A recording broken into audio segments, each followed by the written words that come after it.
महादेव शम्भो गिरीश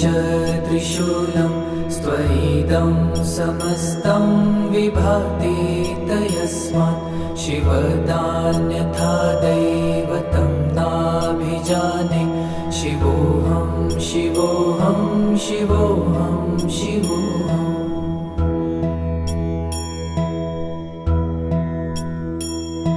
यतो जयतेदं प्रपञ्चं विचित्रं स्थितिं याति यस्मिन्नेकान्तमन्ते सकर्मादिहीनं स्वयं ज्योतिरात्मा शिवोऽहं शिवोऽहं शिवोऽहं शिवोऽहम्